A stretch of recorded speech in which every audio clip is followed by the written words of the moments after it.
देखा मेरी बेटी है अनन्या? नहीं।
मिसेस प्राची जोशी जी। देखिए मैडम, आपको हमारे साथ पुलिस स्टेशन चलना पड़ेगा। मैं पण साहेब मी काय केली? साहेबांकडे घेऊन जा तिला। पण मी मला हाँ बोल रहे काय? सर देखा आपने सर ये ढूंढने नहीं निकली है, ढूंढने का नाटक कर रही है। मुझे पक्का यकीन है कि अनन्या को इसी ने गायब किया है। बताइए प्राची जी, अनन्या कहाँ है? कहाँ छुपा रखा है आपने अपनी बच्ची को? मेरी बच्ची कल दोपहर से गायब है। मैं उसे ढूंढ ढूंढ कर पागल हो गई हूँ, रात भर घर नहीं गई, सड़कों पर भटकती फिर रही हूँ। और आपको मुझे पर शक है कि मैंने अपनी बच्ची को छुपाया है। मेरी बच्ची है सर वो, मैं उसे क्यों गायब करूंगी? सर मैं 5 साल की बच्ची है सर, मेरी बहुत छोटी है वो, प्लीज उसे ढूंढिए मेरे लिए सर। आपकी बेटी कल दोपहर से गायब है और आपने एक बार भी पुलिस में कंप्लेंट करने की नहीं सोची? इनफैक्ट आपने तो अपने हस्बैंड को भी उसके बारे में नहीं बताया। सर मैं इतना डर गई थी, इतना घबरा गई थी, मुझे कुछ समझ में नहीं आ रहा था मैं क्या करूं, तो मैं खुद ही उसे ढूंढने निकल गई। और मैं सचिन को इसलिए नहीं बताया क्योंकि मुझे नहीं पता वो कैसे रिएक्ट करेंगे, तो मैंने कुछ सोचा नहीं, मैं बस उसे ढूंढने निकल गई सर, सच कह रही हूँ सर। तुम इतने यकीन से कैसे कह सकते हो कि इसी ने अनन्या को गायब किया? देखिए सर, बात यह है कि 3 दिन पहले मैंने प्राची को धमकी दी थी कि अगर वो नहीं सुधरी तो मैं अनन्या को बोर्डिंग स्कूल में डाल दूंगा। सर इसी धमकी को उसने शायद सीरियसली ले लिया और इससे पहले कि मैं अनन्या को कहीं दूर ले जाऊं, उसी ने अनन्या को गायब कर दिया। वो नहीं सुधरी इसका मतलब क्या है? सर प्राची एकदम पागल, एकदम लापरवाह टाइप की है सर। इसे कुछ पता नहीं है, कुछ समझ में नहीं आता। एक बात उसे 10 बार समझानी पड़ती है और फिर भी उसे समझ नहीं आता, और इसी वजह से वो अनन्या का ख्याल भी नहीं रख पाती थी सर। नीति से काजी नहीं कहते, हाँ, मैं उसका ध्यान नहीं रखती, मैं लापरवाह नहीं हूँ सर। मैं सच में उसे स्कूल लेने गई थी, लेकिन जब मैं स्कूल पहुंची तो वो वहाँ थी ही नहीं। आपकी बच्ची का स्कूल आपके घर से 10 मिनट की दूरी पर है और आपने कहा कि आप अपने घर से 1:45 बजे निकली थी। फिर स्कूल पहुंचने में आपको इतनी देर क्यों गई? सर वो मैं स्कूल के लिए जब निकली ना, तो वो हरी भाव चौक है ना, उधर एक लड़के ने मुझे अपनी मोटरसाइकिल से टक्कर मार दी, तो उसी सब झगड़े बहस में देर हो गई सर। अगर आप वाकई में अपनी बच्ची को ढूंढ रही तो इतनी सुबह सुबह उस घर के बाहर क्या कर रही थी जो स्कूल से 40 मिनट की दूरी पर है? आपको कैसे लगा कि एक 5 साल की बच्ची वहां जा सकती है? सर वो मेरी जेठानी का घर है, स्मृति भाभी का। मैं तिला घरी बघायला गेली होती, मुझे लगा कि शायद अनन्या उन्हीं के पास है, उन्होंने ही अनन्या को छुपाया है। आप फिर से झूठ बोल रही हैं प्राची जी। हमने स्कूल के स्टाफ से भी पूछताछ की और उनका कहना भी यही है कि बच्ची अपनी माँ के साथ स्कूल से गई थी। वॉशरूम को बुलाओ। Okay sir. नहीं सर, मैं सच कह रही हूँ, मैं नहीं गई। ये आपकी बच्ची के स्कूल का वॉचमैन है और इसके मुताबिक आप ही बच्ची को लेकर स्कूल से गई थी। बताओ मैडम को क्या हुआ? हाँ साहब, हमेशा यही आती थी बच्ची को लेने और रोज की तरह कल भी आई थी। साहब माँ थी तभी तो बच्ची इतनी खुशी खुशी से गई, किसी अनजान औरत के पास में थोड़े ना ऐसे जाएगी। सर फिर तो वो औरत पक्का स्मृति भाभी थी, क्योंकि मेरे अलावा अनन्या सिर्फ उन्हीं को देखकर इतना खुश होती है। और सर वैसे भी छुट्टी के वक्त स्कूल में इतनी भीड़ रहती है, इन्होंने कहाँ शक्ल देखी होगी? बताइए, दिखा था? नहीं ना, मैं कह रही हूँ सर, वो स्मृति भाभी थी। सर मेरी बच्ची को ढूंढ दीजिए, छोटी सी बच्ची है, पता नहीं उसने खाया भी होगा या नहीं उसके साथ। माँ की ममता पर शक करना स्वाभाविक नहीं है, लेकिन यहाँ एक माँ ही शक के दायरे में थी कि उसने अपनी ही बेटी को गायब किया है। जबकि प्राची अनन्या को ढूंढने में कोई कोताही नहीं बरत रही थी। लेकिन सचिन की शिकायत के बेसिस पर पुलिस के लिए प्राची ही पहली संदिग्ध थी। पर क्या एक मां वाकई अपनी बच्ची को अगवा कर सकती है, और अगर हां तो उसकी वजह क्या हो सकती है, और सचिन का प्राची पर शक कितना सही था? यह बात भयभीत करती है कि एक बाप अपनी ही बेटी की गुमशुदगी का इल्जाम उसकी मां पर लगा रहा है।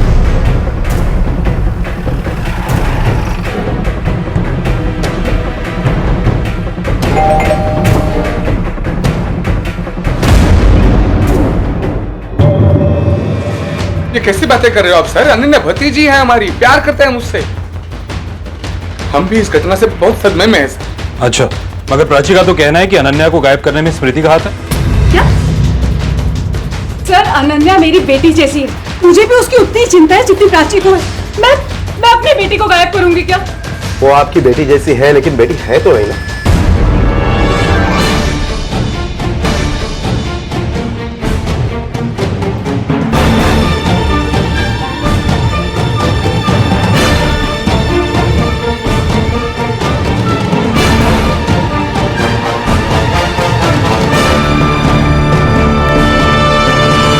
सावर लगा रहे? नहीं सर, अंदर कुछ भी नहीं है। हो गई तसल्ली। सर वो भतीजी है हमारी ही भतीजी को हम क्यों किडनैप करेंगे भला? ठीक है, हम लोग चलते हैं। अगर हमें जरूरत पड़ी तो आपको थाने आना पड़ेगा।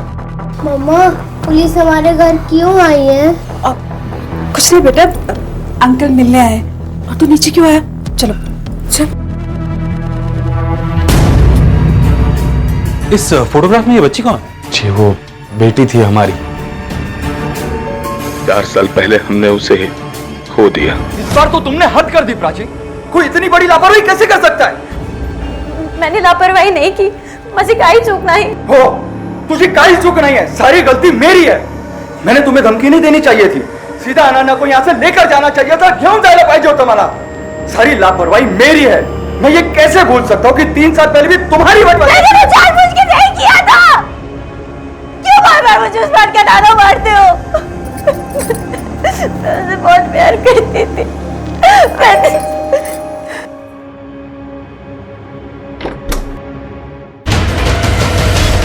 आप मेरी अनन्या मिली ना? नहीं, अभी नहीं। पर आप लोग ये बताइए कि आपको ऐसा क्यों लगता है कि स्मृति ने आपकी बेटी को किडनैप किया है? सर, मैं बताता हूँ ये ऐसा क्यों बोल रहे हैं। और सर, इसी वजह से मैं आज भी उनसे नजरें नहीं मिला पाता। हिम्मत ही नहीं होती है सर। और एक ये है जिसने सब कुछ किया और अपनी लापरवाही का इल्जाम स्मृति भाभी पर डाल दिया। तुम मेरी हर बात का गलत मतलब क्यों निकालते हो? मैं उन्हें दुखी नहीं करना चाहती, मैं तो बस अपनी बच्ची को वापस पाना चाहती हूँ। इंस्पेक्टर साहब, मेरी बच्ची को वापस ढूंढ दीजिए प्लीज। जैसे हमें पता चलेगा आपको जरूर बताएंगे। फिलहाल ये बताइए कि आप लोगों को किसी पर शक है? कोई एक ऐसा आदमी जिससे आपका कोई झगड़ा या दुश्मनी रही? नहीं सर, बिल्कुल नहीं। हम तो मिडिल क्लास लोग हैं सर। मतलब हमारी किसी से क्या दुश्मनी हो सकती है? किडनैपर्स का फिरौती के लिए कोई फोन आया? नहीं सर, कोई फोन नहीं आया। वैसे सर, मुझे नहीं लगता कि अनन्या का किडनैप फिरौती के पैसों के लिए हुआ है। हमसे किसी को क्या मिल सकता है sir? Sir please sir, please मेरी अनन्या को ढूंढ लीजिए। ठीक है, अगर कुछ प्रोग्रेस होती है तो हम आप लोगों को इन्फॉर्म करते हैं। तब तक अगर आपको कोई भी बात याद है, कोई भी ऐसी बात जो आपको लगता है कि हमें मालूम होनी चाहिए, तो हमें जरूर बताइएगा। ठीक है सर। सर, मुझे लगता है कि अनन्या को गायब करने के पीछे स्मृति का ही हाथ हो सकता है, क्योंकि प्राची की वजह से स्मृति की बेटी की जान गई थी। कुछ दिन तो वो चुप रही, लेकिन अपने बेटी को खोने का गम वो भुला नहीं पाई, और इसी वजह से बदला लेने के इरादे से उसने अनन्या को गायब किया हो। कदम ये किस सिर्फ रिवेंज का नहीं है, बल्कि उससे ज्यादा पेचीदा। अगर बच्ची का किडनैप हुआ है तो किडनैप करने वाले का कोई तो मकसद रहा होगा। अगर ये सचिन तो ऐसे बिहेव कर रहा है कि मानो उसका कोई लेना देना ही नहीं, सारा इल्जाम प्राची पर डालना चाहता है। चेक कर।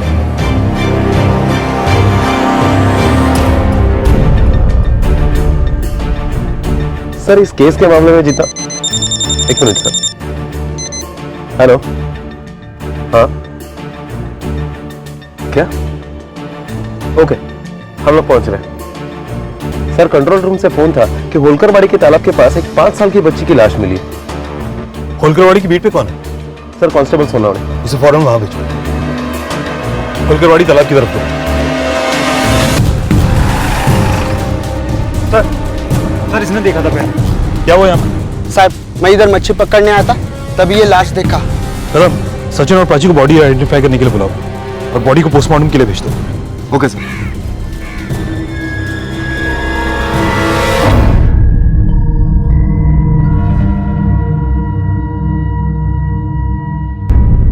बॉडी का चेहरा बहुत बिगड़ चुका है और इसीलिए आपको पहचान के लिए बुलाया है।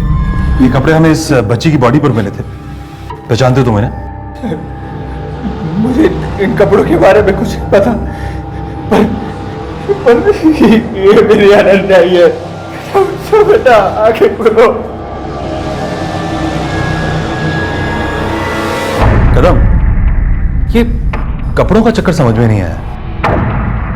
अनन्या तो स्कूल के बाहर से गायब हुई थी ना, तो फिर इसे तो स्कूल यूनिफॉर्म में होना चाहिए। सर हो सकता है कि कातिल ने जानबूझकर स्कूल यूनिफॉर्म बदल दिया ताकि हम लोग गुमराह हो सके।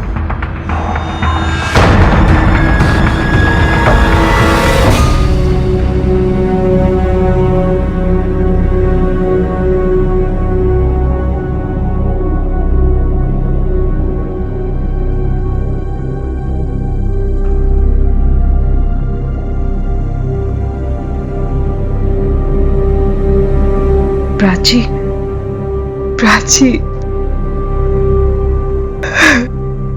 प्राची।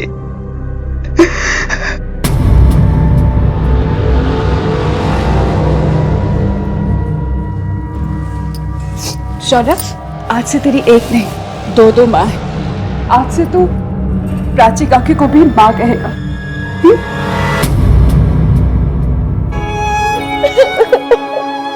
मैं समझ सकती हूँ प्राची, औलाद के खोने का गम क्या होता है। मैं समझ सकती हूँ।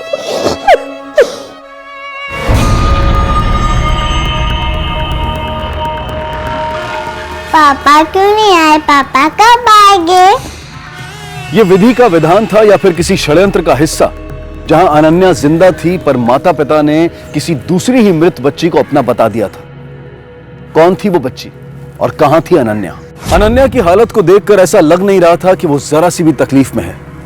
अपहरणकर्ता ने उसे इतना संभाल कर क्यों रखा था? कहीं इस अपहरण के पीछे माँ बाप का ही हाथ तो नहीं था? किडनैपर ने अनन्या को किडनैप किया और जान से मार दिया, मगर किडनैपिंग का क्या मोटिव था ये समझ में नहीं आ रहा। पैसों के लिए किडनैपिंग की गई तो फिर फिरौती के लिए फोन क्यों नहीं आया? सर पुलिस को इस केस में इन्वॉल्व देखकर शायद वो लोग डर गए हो और इसी डर के मारे उन्होंने बच्ची को मार दिया हो। हाँ कदम, पर अगर किडनैपर पैसे ही चाहता था तो बच्ची को बेच भी सकता था। उसका मोटिव भी पूरा हो जाता और शायद हमसे बचने के लिए उसे समय भी थोड़ा ज्यादा मिल जाता। सर अगर दुश्मनी वाले एंगल से देखा जाए तो बदला लेने के लिए बच्ची को किडनैप किया गया और बाद में उसे मार दिया गया। फिर तो शक की सुई स्मृति की तरफ ही बढ़ रही है। हाँ कदम, पर मुझे लगता है कि सचिन और प्राची हमसे पूरा सच नहीं बोल रहे और विजय और स्मृति भी हमसे कुछ छुपा रहे हैं। एक काम करो, अपना एक आदमी सिविल ड्रेस में इन पर नजर रखने के लिए लगा दो। Okay sir.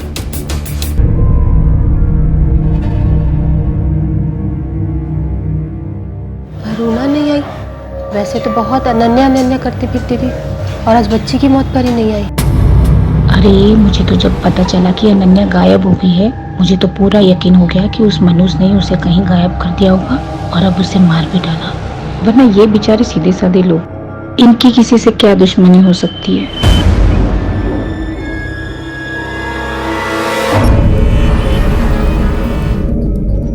अरे मुझे तो जब पता चला कि अनन्या गायब हो गई है, मुझे तो पूरा यकीन हो गया कि उस मनुष्य ने उसे कहीं गायब कर दिया होगा और अब उसे मार भी डाला।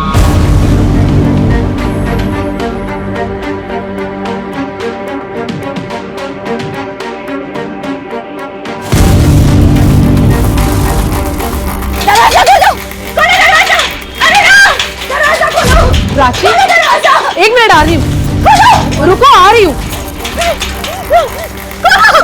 हाँ खोल रही हूँ, एक मिनट।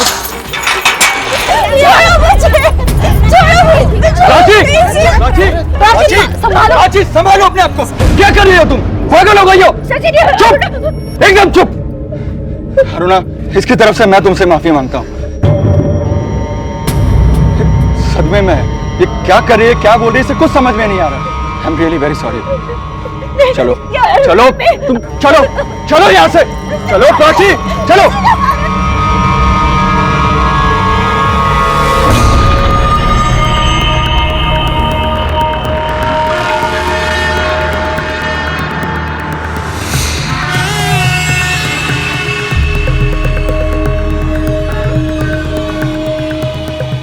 सर, प्राची के घर के बाहर जो हवलदार हमने तैनात करके रखा है, उसने खबर दी कि कल रात को प्राची और उसकी पड़ोसन अरुणा, इन दोनों के बीच में काफी मार पिटाई हुई। प्राची ने तो अरुणा के ऊपर यह भी इल्जाम लगाया कि प्राची के बच्चे को उसी ने मारा है। सर, हवलदार ने हमें यह भी बताया कि यह अरुणा जो है वो अकेली रहती है, उसे बच्चा नहीं हो रहा है, इसलिए उसके पति ने उसे छोड़ दिया। हो सकता है कि प्राची का शक सही हो। अरुणा ने अपने बच्चे की कमी को पूरा करने के लिए अनन्या को किडनैप किया हो और इसके बाद इस डर से कि पुलिस उस तक ना पहुंच जाए बच्चे की जान ले रही हो। मगर इसका उल्टा भी हो सकता है कदम। हो सकता है कि प्राची अरुणा के बच्चे के ना होने का फायदा उठा रही हो और अपना शक उस पर जता रही हो ताकि वो खुद बच सके। क्योंकि अगर अरुणा पर उसे पहले से ही शक था तो उसने हमें पहले क्यों नहीं बताया। और इस प्राची के बारे में मैंने एक बात और नोटिस की है कि बार बार अपना बयान बदलती रहती है, कंफ्यूज रहती है और लोगों की हाँ में हाँ मिलाती जाती है। एक काम करो कदम, उस मोटरसाइकिल एक्सीडेंट के बारे में पता करो कि वो वाकई में हुआ भी था या नहीं, जिसके बारे में प्राची ने हमें बताया। सर, मैंने सीसीटीवी फुटेज चेक किया। पुलिस ने अब मोटरसाइकिल से हुए एक्सीडेंट का सच जानने की ठान से पूछताछ करने का फैसला किया। इसका मतलब प्राची सच बोल रही है। कहीं ऐसा तो नहीं कदम कि अरुणा के बारे में भी उसका शक सही हो सकता है।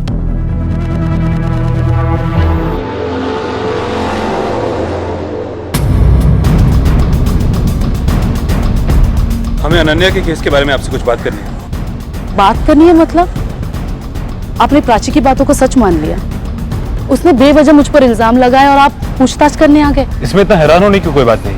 ये हमारा काम है और हम सिर्फ पूछताछ करने आए, कोई इल्जाम तय करने नहीं आए। ठीक है, आइए। अरुणा जी, जिस वक्त अनन्या किडनैप हुई उस वक्त आप कहाँ थी? उस वक्त मेरे घर पर मेहमान आए थे तो मैं घर पर ही थी। इस कॉलोनी में इतने सारे लोग रहते हैं तो फिर प्राची ने आप पे ही शक क्यों जताया? सर, प्राची बहुत ही अजीब औरत है। मुझे तो लगता है उसका दिमाग खराब है। एक बार जब मैंने अनन्या को बचाने की कोशिश की तो उसने मुझे थैंक यू बोलने के बजाय मुझे ही बुरा भला सुना दिया था।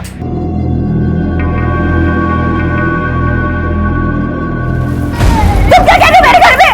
मेरी बच्ची का हाथ जला दिया। अरे प्राची, मैंने तो उसे बचा लिया, वरना वो पूरी जल जाती। हाँ, तुम तो चाहोगी कि मेरी बच्ची जल जाए। तुम्हारी अपनी औलाद नहीं है तो तुम दूसरों के बच्चों के साथ बुरा करोगी। मनहूस हो तुम, मनहूस। निकल जाओ मेरे घर से और आज के बाद मेरी बच्ची के आसपास भटकना भी मत। निकलो यहाँ से। सर, मैं बच्चा नहीं पैदा कर सकती, इसीलिए सब लोग मुझे मनहूस कहते हैं। इसीलिए मेरे पति ने भी मुझे छोड़ दिया। लेकिन सर, मैं बच्चों से बहुत प्यार करती हूँ। मैं बच्चों को तकलीफ पहुंचाने के बारे में सोच भी नहीं सकती। उस दिन जो भी गलतफहमी हुई उसके बाद प्राची ने मुझे कभी नहीं समझा। शायद इसी वजह से उसने मुझ पर इल्जाम लगाया। तो आप कहना चाहती हैं कि प्राची झूठ बोल रही है? सर, अब मैं क्या कहूँ, उसकी भी कोई गलती नहीं है। वो ऐसे इसलिए क्योंकि उसका पति उसको ऐसे ट्रीट करता है। वो हमेशा डरी हुई रहती है। उसका पति हमेशा उसमें गलतियां निकालता रहता है, उसे डराता रहता है, चिल्लाता रहता है। शायद इसीलिए वो कुछ भी करती है, कुछ भी कहती है।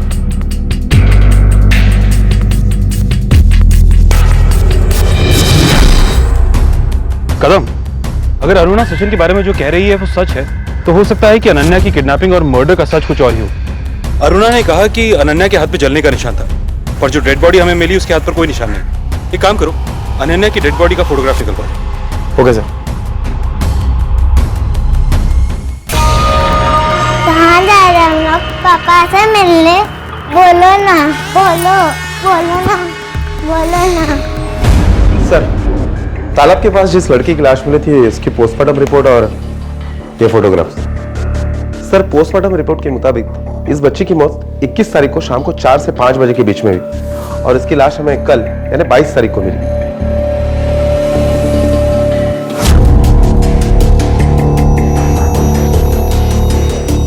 तुम्हारा शक सही था कदम। बच्चे के हाथ पे जलने का कोई निशान नहीं है और ना ही इसके बारे में पोस्टमार्टम की रिपोर्ट में कोई जिक्र है।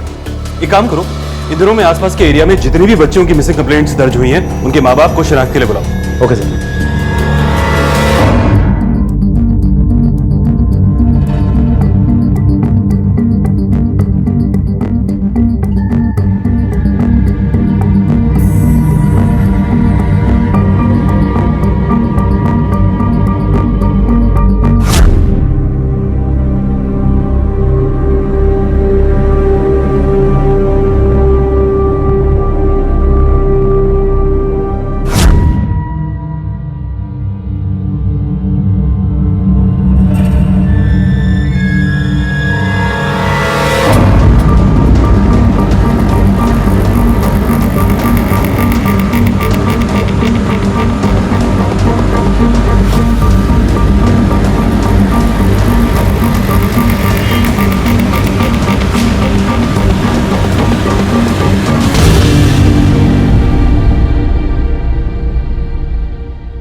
फोटो में जो बच्ची है जरा ठीक तरह से देखकर बताओ, क्या ये आपकी है? या अल्लाह, ये तो मेरी बच्ची। आपने अपनी बच्ची की मिसिंग कंप्लेंट लिखवाई थी? जी साहब, 15 तारीख को हमने मिसिंग रिपोर्ट दर्ज करवाई। लेकिन फोटोग्राफ्स में तो चेहरा अच्छी तरह से दिखाई नहीं दे रहा है, फिर आपने कैसे पहचाना? साहब इसकी फ्रॉक से जिस दिन ये गायब हो गई थी उस दिन मैंने इसे ये कपड़े पहनाए थे। जिस दिन ये गायब हुई थी उसी दिन शाम को इसका जन्मदिन हम लोग मनाने वाले थे। अपने बच्चे को आखिरी बार ना देख पाना, उसका अंतिम संस्कार तक नसीब ना होना माँ बाप के दिल में एक घाव बनकर रह जाता है। और हिना के माता पिता को ये घाव प्राची और सचिन की वजह से मिला था, क्योंकि उन्होंने उनकी बच्ची को अपनी बच्ची बताकर उसका अंतिम संस्कार कर दिया था। और यह बात पुलिस के गले नहीं उतर रही थी कि आखिर ऐसा क्यों हुआ, क्यों वो अपनी बच्ची और दूसरे की बच्ची में फर्क नहीं कर पाए। क्या यह वाकई इत्तेफाक था या फिर एक सोची समझी साजिश? आप लोगों ने हमसे झूठ क्यों बोला कि वो डेड बॉडी अनन्या की थी? मतलब सर हम कुछ समझे नहीं। आपकी बेटी के हाथ पे जलने का निशान था और जिस बच्ची की लाश हमने आपको दिखाई उसके हाथ पर कोई निशान नहीं था। हमने मिसिंग बच्चियों के माँ बाप को थाने में बुलाया और उस बच्ची के असली माँ बाप ने उसको पहचान लिया है।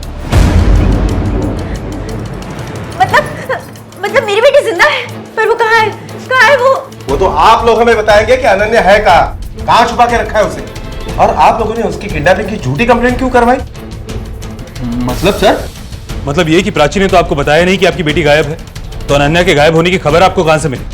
और फिर किस बेसिस पर आपने उसकी किडनैपिंग की रिपोर्ट थाने में लिखवाई? अच्छा, तो अब आप ये कहना चाहते हैं कि हमने ही हमारी बेटी का किडनैप कराया?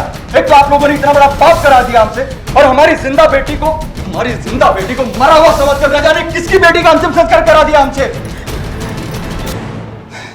सर, अब जो हुआ सो हुआ, लेकिन मैं हाथ जोड़कर आपसे रिक्वेस्ट करता हूं सर, मेरी बेटी को ढूंढ ले प्लीज सर।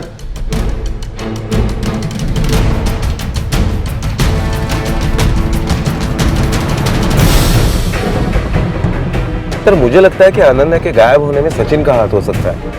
आपने देखा जैसे उसे सच पता चला कैसे भड़क गया था।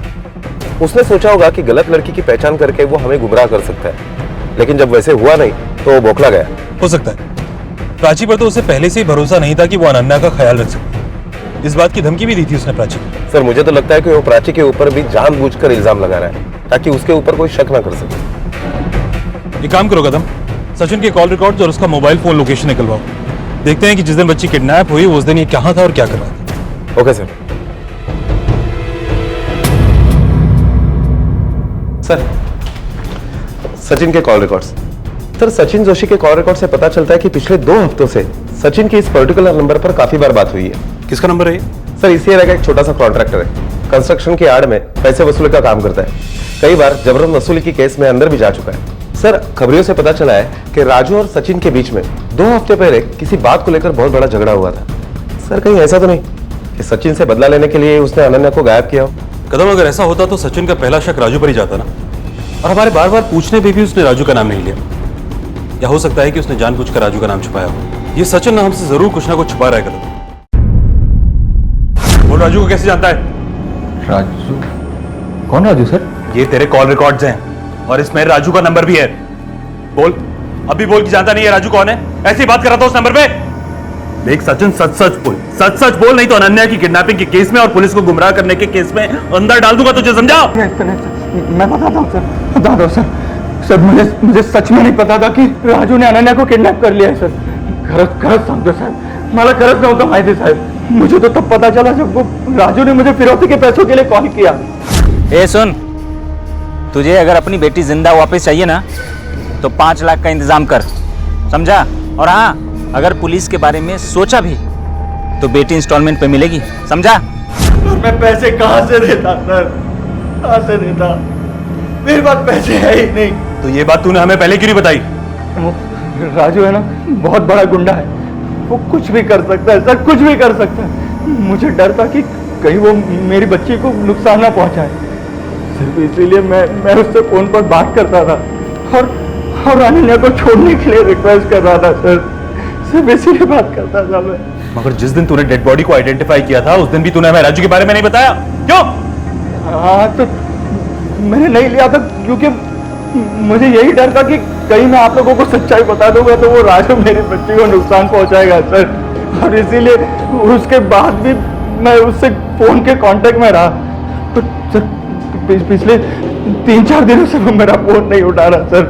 मैं आप लोगों को सब कुछ सच सच बता दिया है सर, सब कुछ सच सच बता दिया है। प्लीज सर, प्लीज मेरी बच्ची को ढूंढ लो।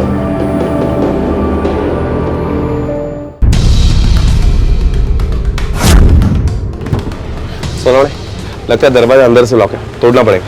हाँ सर।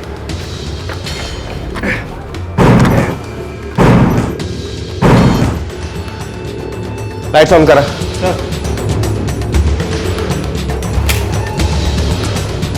देशमुख, सोनवणे, सगळं घर नीट तपासा, कहीं पर भी अनन्या या कुछ भी क्ल्यू मिलता है तो ढूंढो। सर। Okay sir.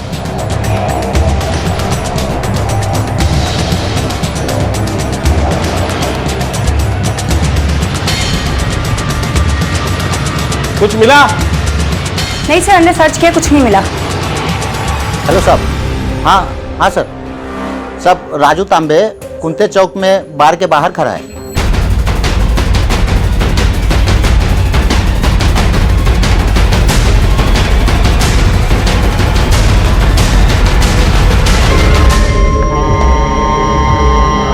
अनन्या कहाँ है?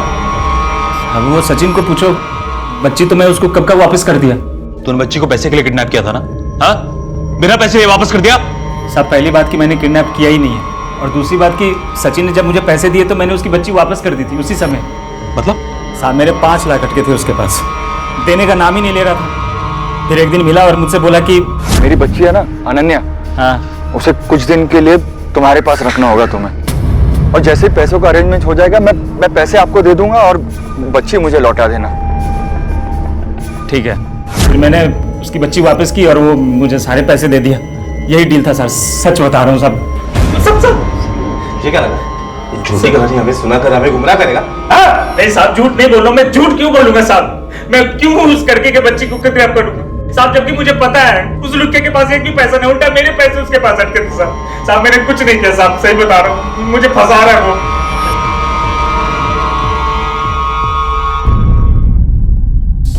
सर आप कैसी बातें कर रहे हो? ये राजू तो गुंडा है। क्या आपको सच में ऐसा लगता है कि मैं अपनी 5 साल की मासूम बच्ची को राजू जैसे गुंडे को दूंगा? हाँ, हमें ऐसा लगता है, क्योंकि तुम अनन्या को प्राची से दूर करना चाहते थे। हाँ सर, अगर मैं ऐसा करना भी चाहता था तो मैं अनन्या को कहीं और रख सकता था, राजू को क्यों दूंगा सर? राजू का कहना है कि सचिन ने खुद अपनी बेटी को किडनैप कराया, जबकि सचिन कह रहा है कि पैसों के लिए राजू ने अनन्या को किडनैप किया। अब इन दोनों में से एक आदमी तो जरूर झूठ बोल रहा है, मगर पता नहीं कौन। और इन दोनों के अलावा एक और कड़ी है, वो औरत जिसने अनन्या को स्कूल से पिक किया, वो औरत कौन हो सकती है? सर कदाचित ती प्राची पण असू शकते।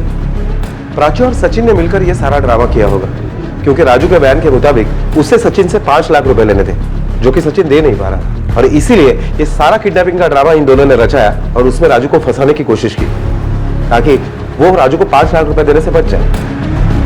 पर कदम, सचिन तो ऑलरेडी हमें बेगाने की कोशिश कर चुका है। अब प्राची ये तो कंफ्यूज रहती है, खुद कुछ कर पाना इसकी बस की बात नहीं।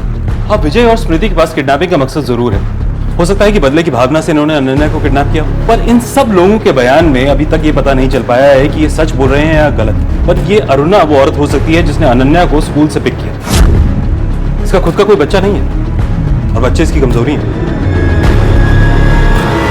अरुणा जी, आपने कहा उस दिन आपके यहाँ मेहमान आए थे, राइट? जान सकता हूं कौन थे वो? मतलब ये कि हम जानना चाहते हैं वाकई में आपके यहाँ उस दिन कोई मेहमान आया था कि नहीं। कदम, इनसे उन सबका नंबर लो और पता करो कि इनके यहाँ उस दिन कोई आया था कि नहीं। अरे सर, मैं क्या बोल रही हूँ? आप उस दिन कहीं नहीं गई थी, आप अनन्या के स्कूल के बाहर थी और सचिन के साथ मिलकर अनन्या को आप ही ने किडनैप किया है। नहीं सर ऐसा कुछ भी नहीं है। आप अब भी झूठ बोल रही हैं? मैं झूठ नहीं बोल रही हूँ, लेकिन मैं सच नहीं बोल सकती। अच्छा, देशमुख मैडम, बिठाइए नीचे, अभी लॉकअप में ही सच बोलेंगी। अरे एक मिनट छोड़िए सर, मैं सच बताती हूँ, मैं सच बोलती हूँ। उस दिन मैं मिस्टर मेहरा के साथ थी, वो यहीं पास में रहते हैं, काफ़ी टाइम से उनका और मेरा अफेयर चल रहा है। ये बात उनकी बीवी को नहीं पता, इसीलिए मैंने आपको भी नहीं बताया। बाकी मैं सब सच बोल रही हूँ, मेरा और सचिन का कोई लेना देना नहीं है। अगर अरुणा का उस केस से कोई लेना देना नहीं है तो फिर वो औरत कौन थी जिसने उस बच्ची को स्कूल से पिक किया? कदम, इस केस की कोई एक ऐसी कड़ी है जो अभी तक हमारे सामने नहीं आई है, या अभी तक हम उसे पकड़ नहीं पा रहे हैं।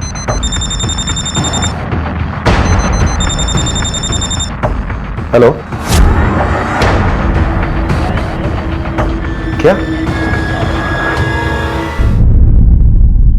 सर वो प्राची मेरे बच्चे को, मेरे शौर्य को उठा के ले गई है सर। सर वो पूरी पागल है सर। कहाँ है मेरी बेटी? कहाँ छुपाई तूने उसे? प्राची, पहले तो चिल्लाओ मत, शांति से बात करो। आओ बैठो। मुझे नहीं कोई बात शांति से बात करनी। मेरी बच्ची को गायब करके मुझे क्या दे रही है? मुझे पता है तू नहीं छुपाई, उसे पता कहाँ है वो? प्राची, तूने फिर वही बकवास शुरू कर दी। तू पागल हो गई है क्या? तो पागल हो गई हूँ। बता मेरी बच्ची को कहाँ छुपाया है? प्राची, मैं सच कह रही हूँ, मुझे नहीं पता अनन्या कहाँ है। अच्छा, तुझे नहीं पता कहाँ है तो मैं सर, इससे पहले कि वो मेरे शौर्य को कोई नुकसान पहुंचाए, आप प्लीज उसे ढूंढ लीजिए, उसे पकड़ लीजिए, मेरे शौर्य को बचा लीजिए। वो औरत वाकई पागल औरत है सर। प्लीज हमारे बेटे को बचा लीजिए। अनन्या के अपहरण और गलत बच्ची की पहचान से होता हुआ ये केस अब शौर्य के अपहरण तक आ पहुंचा था। अनन्या के अपहरण में प्राची सबसे पहली संदिग्ध थी, और चूंकि पुलिस को इस बात का अंदाजा था कि प्राची मानसिक रूप से स्थिर नहीं थी, तो शायद अपनी इसी अस्थिरता की वजह से उसने शौर्य का भी अपहरण कर लिया था। पर सवाल यह था कि प्राची खुद अनन्या का अपहरण करके पुलिस को गुमराह क्यों करेगी, और अगर अनन्या उसी के पास थी तो उसे अब शौर्य का अपहरण करने की क्या जरूरत थी, जिसे आज तक लोग एक हादसा समझ रहे थे। कदम, ये प्राची और शौर्य के बारे में कुछ पता नहीं चला ना? काम करो, प्राची और शौर्य की फोटोग्राफ को सभी पुलिस स्टेशन में सर्कुलेट कर दो और अलर्ट कर दो कि जैसे इनके बारे में कुछ पता चला मैं फौरन इन्फॉर्म करें। और हाँ, ये भी पता करो कि प्राची को सपोर्ट कौन कर रहा है। Okay sir.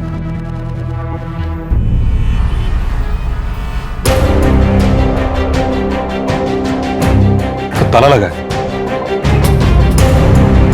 उससे पूछता हूं। सुनिए, ये अरुणा कहाँ गई है? ये तो नहीं पता हमें, लेकिन जाते हुए देखा था उसे। काफी जल्दी में लग रही थी और फोन पे भी बात कर रही थी कि तुम पहुंचो मैं आती हूँ। कहाँ गई हो? शिवाजी नगर में उसके पिताजी रहते हैं, शायद वहीं गई होगी। Thank you.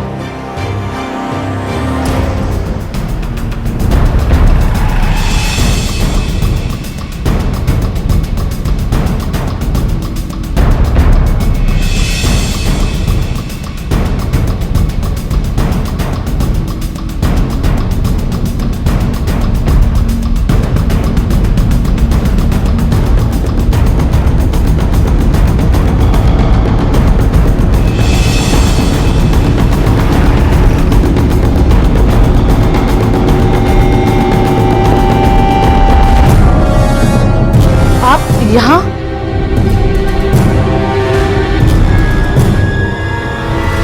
अरे मैडम,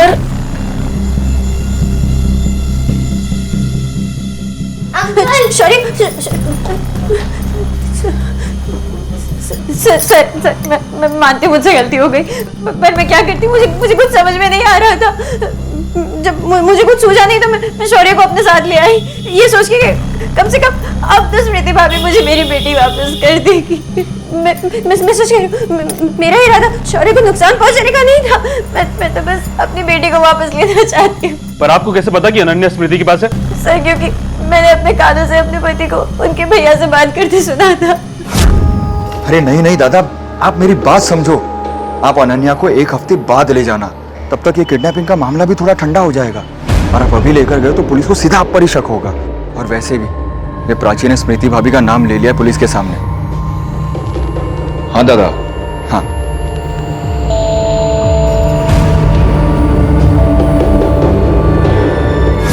मुझे कुछ समझ में नहीं आया कि मैं क्या करूं, इसलिए मैं सीधा स्मृति भाभी के पास चली गई उनसे रिक्वेस्ट करने की वो मुझे मेरी अनन्या वापस कर। भूल जा, तेरी बेटी तुझे वापस मिलेगी।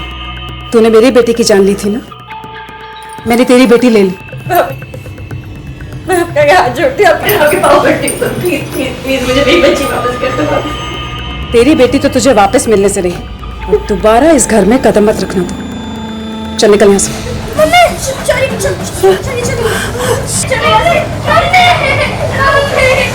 मुझे कुछ समझ नहीं आ रहा था, मैं क्या कर रही हूँ, मैं क्यों कर रही हूँ। मैंने अरुणा दीदी को फोन किया, इनके कहने पे मैं शौर्य को लेकर यहाँ पे आ गई। इन्होंने मुझसे कहा भी कि मैंने गलत किया है, मुझे शौर्य को वापस उसके घर छोड़ देना चाहिए, लेकिन सर मुझे अपनी बेटी के आगे कुछ भी नहीं सूझा। और मैं करती भी तो क्या करती, वो सब आपस में मिले हुए, मेरे पति मेरी जेल सब।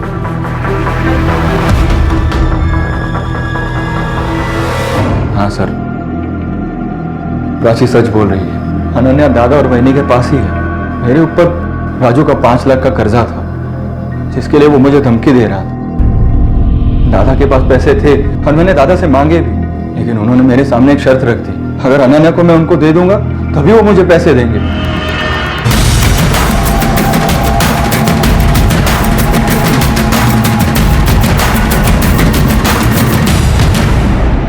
कहाँ जा रहे हैं आप लोग?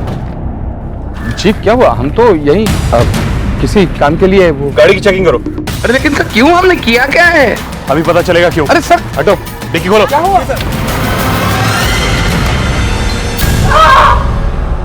मैंने मारा है अनन्या को।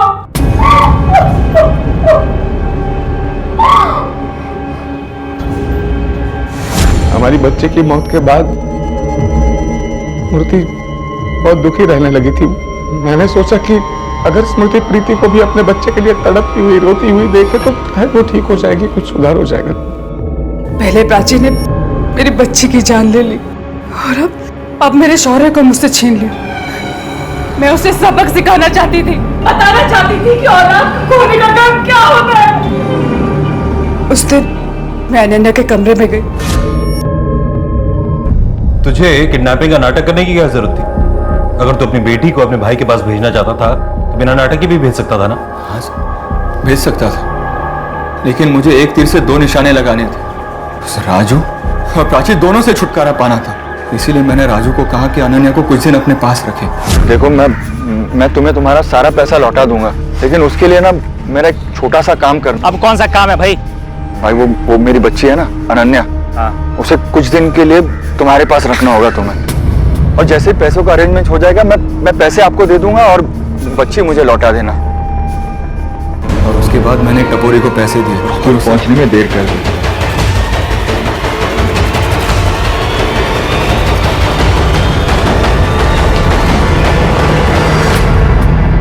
उसके बाद मैंने स्मृति वहिनी को अनन्या को स्कूल से लाने के लिए भेजा। फिर वहिनी से मैंने अनन्या को ले लिया और राजू को दे दिया, और फिर मैं दादा से पैसे लेने चला गया।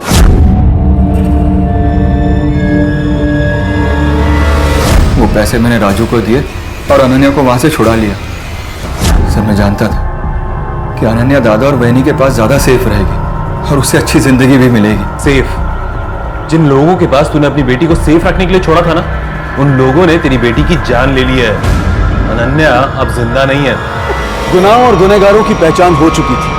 सचिन, विजय और स्मृति इस वक्त न्यायिक हिरासत में हैं। प्राची इस परिवार में अकेली बची थी जिसने अपने आंसू पी लिए थे, और शौर्य को उसने अपनी ममता के आंचल से ढक लिया था, इस बात को भूलते हुए कि उसी के माता पिता अनन्या के कातिल हैं। पति पत्नी का रिश्ता एक दूसरे की कमियों को ढकते हुए, दूर करते हुए, एक दूसरे का सहारा बनकर उस रिश्ते को मजबूत बनाना होता है। लेकिन सचिन ने प्राची के साथ बिल्कुल इसके विपरीत व्यवहार किया। 7 जन्मों का बंधन, सुरक्षा और सम्मान देने की कस्में खाकर उसने प्राची को अपनी अर्धांगिनी बनाया, लेकिन उस पर विश्वास करना तो दूर, बल्कि उसके आत्मविश्वास को भी बार बार उसमें कमियां निकालकर तार तार कर दिया। यहां तक कि प्राची अपना सच कहने से भी घबराती थी। यह सही नहीं है कि हर किसी को शक की निगाह से देखा जाए, लेकिन यह भी जरूरी है कि अपने आसपास और अपने साथ के लोगों की नीयत और गतिविधियों पर नजर रखी जाए, वरना अनहोनी कब हमें अपना शिकार बना लेगी ये कहना मुश्किल है। देखते हैं हमारे आज के एपिसोड की दूसरी कहानी।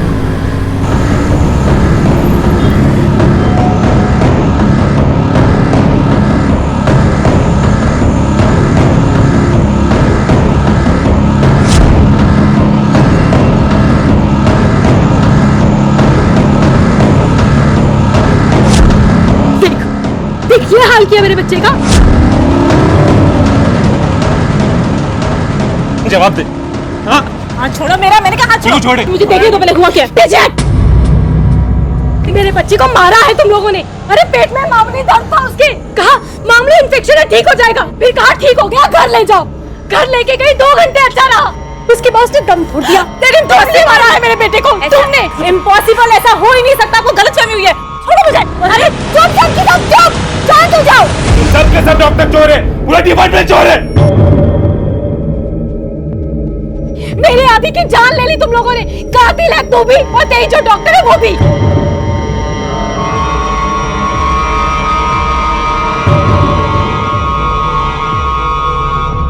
भगवान के बाद अगर इंसान किसी पर अपनी जान के लिए सबसे ज्यादा भरोसा करता है तो वो है उसका डॉक्टर। लेकिन आए दिन चिकित्सा क्षेत्र से जुड़ी लापरवाही की वारदातें बढ़ती जा रही। जहां कुछ समय पहले तक ये वारदातें छिपी रहती थी, लेकिन वहीं आज के इस आधुनिक इंटरनेट के युग में खुलकर सामने आ रही हैं। अक्सर इस लापरवाही का नतीजा होता है मरीज की मौत। मरीज आंखें बंद करके डॉक्टर पर भरोसा करता है और वही भरोसा आखिर में भंग हो जाता है। क्या चंद्रिका के बेटे आदि की मौत इसी लापरवाही का परिणाम थी या फिर बात कुछ और थी?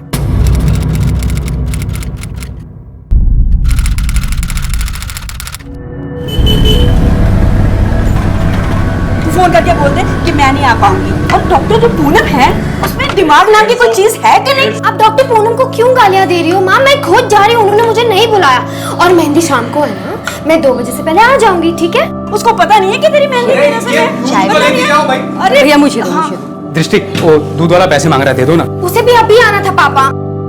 सुनो, इनसे काफी है? केबल वाला आया था, वो भी- बाद में। दृष्टि तू मेरी बात सुन पहले। मैं आ जाऊंगी मेहंदी से पहले, ठीक है? 2 बजे तक घर पहुंच जाऊंगी माँ। और पवन ओए जल्दी नीचे आ, चल मुझे लेट हो रहा है। जल्दी पवन, चाचा हॉस्पिटल है ना, ये जान लेके छोड़ेगा ये बस। दिशु, 1 मिनट जरा मालूम करना कि पवन क्या कर रहा है। कहता है कि उसे कोई जॉब शॉप लगी। अगर जॉब लगती तो उसकी कोई कंपनी ऑफिस का नाम तो होता। मुझे लगता है फिर से कोई कांड करने वाला है वो। यही सोचो आप मेरे बारे में।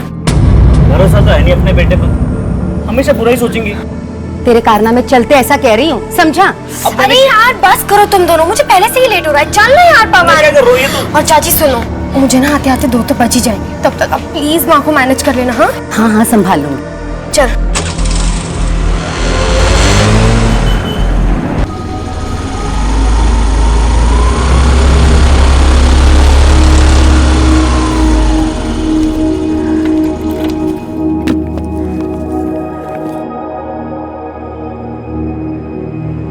अच्छा मैम आ गई क्या? नहीं दृष्टि, तुम आज भी हॉस्पिटल आई हो?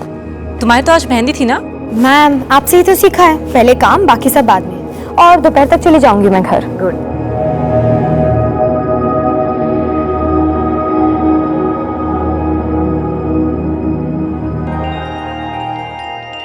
आवर्स हो गए, इसे फीवर तो नहीं आया ना? No doctor.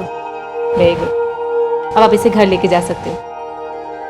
And make sure कि ये ऑयली और मसालेदार खाना ना खाए। ठीक है। और जाने से पहले एक फाइनल डोज दे दो इसे, इंजेक्शन लगा। जी डॉक्टर। उसके बाद आप लेके जा सकते। चल। हाय, आप तो बिल्कुल ठीक हो गए। मुझे घर नहीं जाना, मुझे यहीं मजा आ रहा है। आदि, घर क्यों नहीं जाना? डांट खानी है तुझे? हाँ, एक तो तेरा खर्चा।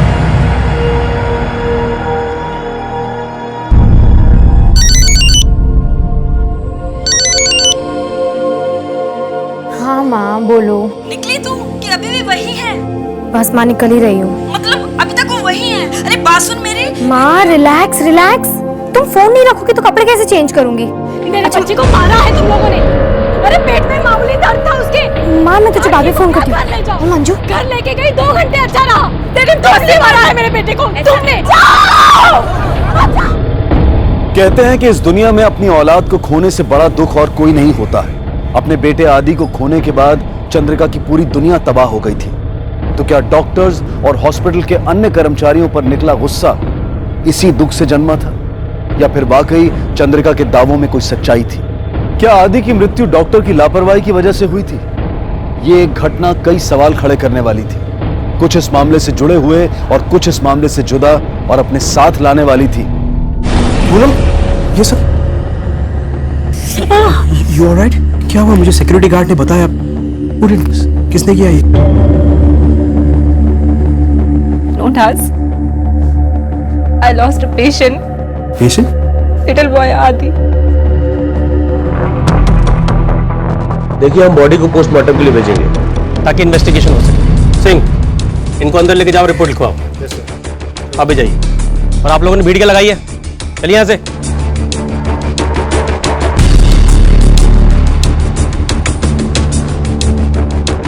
क्या मामला है? सर मेडिकल नेग्लिजेंस का मामला है। वायस हॉस्पिटल के ओनर डॉक्टर यशवंत की बहू डॉक्टर पूनम के खिलाफ कंप्लेंट कर रहे हैं सर ऑनेस्टली मुझे भी लगता है कि एलिगेशन कोई दम नहीं है। ये तो खैर पोस्टमार्टम से पता चल जाएगा, लेकिन तुम फॉलो अप करते रहो। Okay sir, I will update.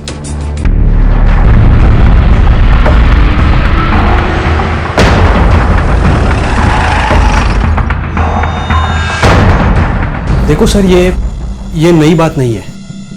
कई बार ऐसे होता है कि पेशेंट के गुजरने के बाद उसके रिलेटिव्स हम डॉक्टर्स को ही ब्लेम करते हैं। मैं उनका दर्द समझ सकता हूँ, छोटे बच्चे की डेथ हुई है, आई कैन टोटली अंडरस्टैंड। लेकिन मैं पूरे अश्योरेंस के साथ कह सकता हूँ सर कि ये हमारी कोई निग्लिजेंस नहीं है। आपकी वाइफ डॉक्टर पूनम से बात करनी थी। मैंने उसको घर भेज दिया सर। बहुत डिस्टर्ब थी, डरी हुई थी। एक तो पेशेंट के गुजरने का ट्रॉमा, और उन लोगों ने काफ़ी तमाशा किया सर, फिजिकल असॉल्ट भी किया। इतने ट्रॉमा में थी फिर भी अकेला भेज दिया उसे? सर यहाँ पे तो रहना चाहिए ना किसी को, इतने सारे पेशेंट्स हैं, मॉनिटर करना पड़ता है। अगर कोई इमरजेंसी आती है तो प्रॉब्लम होती है। उस बच्चे की केस हिस्ट्री की फाइल चाहिए। क्या डायग्नोज हुआ था, क्या मेडिसिन दी जा रही थी, कौन कौन से टेस्ट हुए थे, और आपके स्टाफ में उसे कौन हैंडल करता, सब कुछ। मैं किसी को बोल देता हूँ फाइल चेक करने के लिए, आप चेक कर लो। सर, मेडिकल एक्सपर्ट से फाइल चेक करवाई, उनके मुताबिक सब कुछ नॉर्मल था। दवाइयां भी सिम्टम के हिसाब से ही प्रिस्क्राइब की गई थी, और ऐसा भी नहीं कि स्टाफ चेंज हुआ। कोई दृष्टि नाम की नर्स है जो शुरू से हैंडल कर रही थी। सर मुझे लगता है कि पोस्टमार्टम रिपोर्ट आने के बाद ही कुछ पता चलेगा। डॉक्टर से कोई बात हुई? डॉक्टर पूनम घर जा चुकी थी। बच्चे के घर वालों ने काफी मारपीट की उनके साथ, थोड़ा घबरा गई थी। मैं कल पूछताछ करता हूँ सर। ठीक है, डॉक्टर पूनम से बात करने के बाद दृष्टि से भी बात करते हैं। सर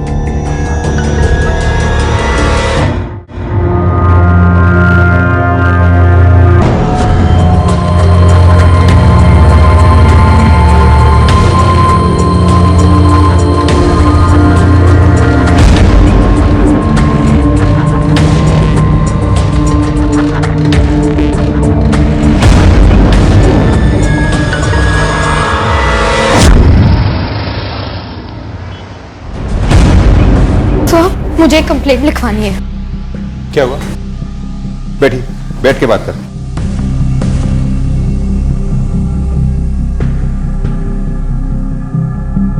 सर मैं एक नर्स वायस हॉस्पिटल में काम करती हूँ। कल वहीं पर एक बच्चे की मौत हुई।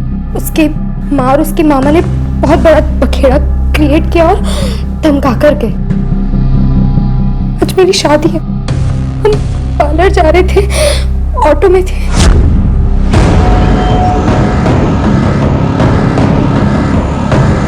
वायस हॉस्पिटल, ये वही ना डॉक्टर पूनम कुमार केस वाला? जी। दृष्टि, वो बच्चा जिसकी मौत हुई वो तुम्हारी ही देखरेख में था ना? तुम ही ने दवाई दी थी उसको? जी सर। अच्छा, वो दवाई डॉक्टर ने खुद बताई थी तुमको? जी सर, हम खुद से मेडिसिन नहीं दे सकते पेशेंट को। कहीं वो बच्चा तुम्हारी ही गलती की वजह से तो नहीं मरा, या डॉक्टर से दवाई लेबल करने में या प्रेस्क्राइब करने में गलती हुई? नो सर, उसे मेडिसिन देने के बाद वो ठीक हो गया था, वो घर चला गया था। शायद वहीं जाने के बाद कुछ हुआ होगा, उसके पेरेंट्स ने कुछ किया होगा। वो लोग ऐसा क्यों करेंगे? सर शायद पैसों के लिए। उसकी माँ और मामा ही फ्रॉड है। जब बच्चे को एडमिट किया था उसके बाद मैंने उनको बात करते हुए सुना था। ये लो। क्या है इसके बिल। इतने पैसे कहाँ से लाऊंगी मैं? अरे ये लड़का तो जान लेके रहेगा मेरी। इसकी पढ़ाई लिखाई, खाना खेलना, सब चीजें, और अब ये बीमारी। कहाँ से लाऊं इतने पैसे? अच्छा होता अगर ये मर जाता। जब वो डॉक्टर पूनम पे इल्जाम लगा रहे थे तभी मैंने उन्हें बता दिया था कि मैं ये सारी बातें पुलिस को बता दूंगी। दीदी तो डॉक्टर पूनम पर इल्जाम वगैरह लगा रही है ना, सब बंद कर दे। उनकी कोई गलती नहीं है, और अगर ये सब बंद नहीं किया ना तो ध्यान रख, तेरे बारे में जो मैं जानती हूँ ना सबको बता दूंगी। सच तो वैसे भी सामने आ जाएगा। देखते हैं कौन क्या छुपा रहा है। इनकी डिटेल्स ले लो।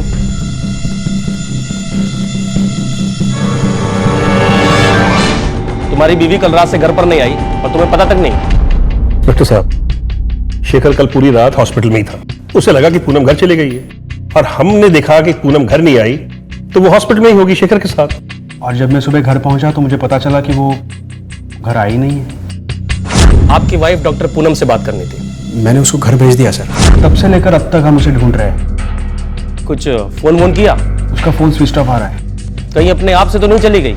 बच्चे के साथ जो हादसा हुआ अस्पताल में, उससे परेशान होकर भाग गई हो?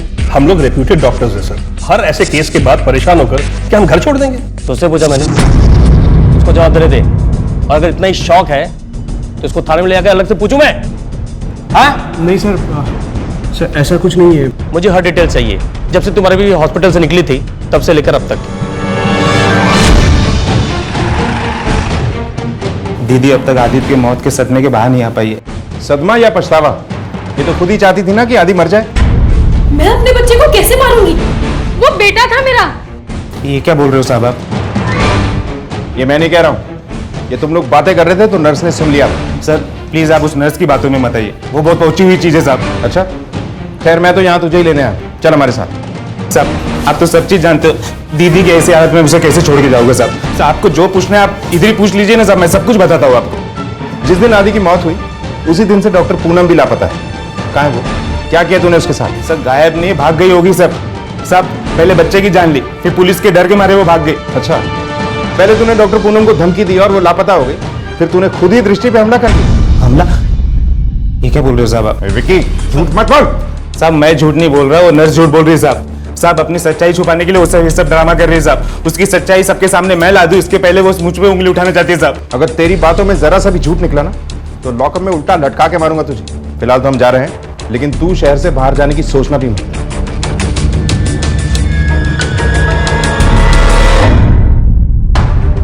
सर आदित्य की पोस्टमार्टम रिपोर्ट आ गई है। सानी, मौत का कारण है हार्ट फेलियर। कहीं ऐसा तो नहीं कि बच्चे की हार्ट की पहले से ऐसी कोई कंडीशन थी जिसके बारे में डॉक्टर्स को पता ही नहीं चला? पॉसिबल है सर, लेकिन सर अगर ऐसा है तो ये कैसे पता चलेगा कि नेग्लिजेंस किसकी तरफ से हुई थी? या तो डॉक्टर्स जिन्होंने सावधानी नहीं बरती, या फिर फैमिली मेंबर्स जिन्होंने प्रॉब्लम को इग्नोर किया। एग्जैक्टली, इसीलिए सिर्फ इतने से काम नहीं चलेगा। एक और डिटेल्ड पोस्टमार्टम रिपोर्ट मंगवाओ। टाइम लगता है तो लगने दो, लेकिन सब कुछ क्लियर होना चाहिए, वो ज्यादा जरूरी है। और सर बॉडी? अगर पोस्टमार्टम वाला डॉक्टर बोलता है तो बॉडी को रिलीज कर दो। और हाँ, डॉक्टर पूनम के बारे में पूछताछ से कुछ पता चला? नहीं सर, हॉस्पिटल से निकलने के बाद से ही उनका फोन स्विच ऑफ है। सर मैंने हॉस्पिटल से बात करके उनके क्रेडेंशियल भी निकलवाए, सब चेक भी करवाया, सब कुछ जेन्युइन लगता है सर। सानी, ये जो बच्चे की माँ है चंद्रिका और बच्चे का मामा विक्की, दोनों काफी डाउटफुल लगते हैं। दोनों की डिटेल्स निकलवाओ। विक्की पे वैसे तो मैंने नजर रखवाई हुई है, ये कुछ भी कर सकता है। हाँ एक काम करो, डॉक्टर पूनम की फोटो को सर्कुलेट करवाओ और अपने खबरी नेटवर्क को एक्टिवेट कर दो। Sir excuse me sir. Hello, शुरू से बताइए क्या हुआ था? सर मैं और दृष्टि आपसे मिलने के बाद किसी भी तरह जल्दी जल्दी घर पहुंचे और तैयार होकर हम सब अलग अलग गाड़ियों में हॉल के लिए निकले थे।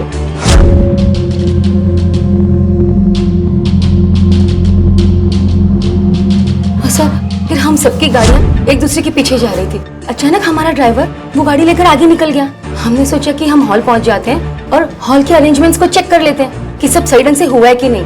पर सर काफी देर तक हम वेट करते रहे उनका, पर वो लोग पहुंचे नहीं सर। सर 1 घंटे हम वेट करते रहे, सोचा कि शायद गाड़ी खराब हो गई होगी। लोगों को भेजकर सर रास्ता चेक करवाया, लेकिन कुछ पता नहीं चला। उसके बाद आपको कॉल किया सर। चलिए उस रास्ते पे चेक करते हैं जो रास्ता उन लोगों ने लिया।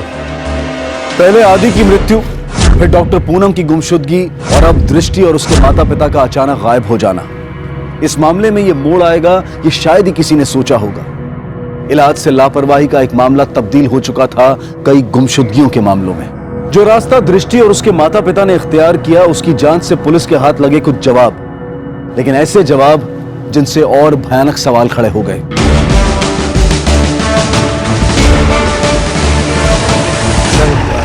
ये रास्ता हॉल की तरफ जाता है और ये दूसरा रास्ता? सर वो तो सुनसान रास्ता है। हो सकता है उन लोगों ने इसी रास्ते पे गाड़ी ली। एक बार चेक करते हैं, गाड़ी इस तरफ ले चलो।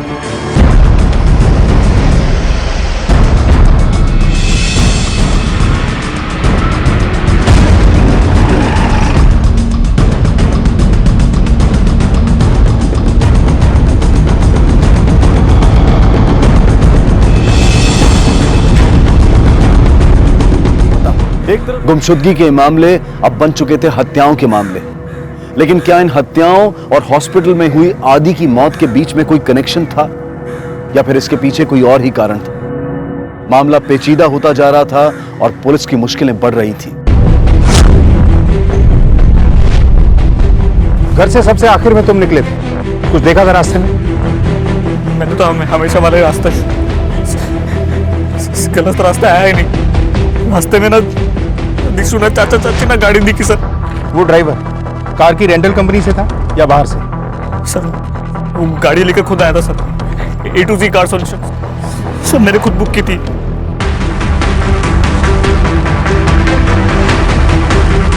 ड्राइवर की शक्ल याद है तुम्हें? हाँ सर।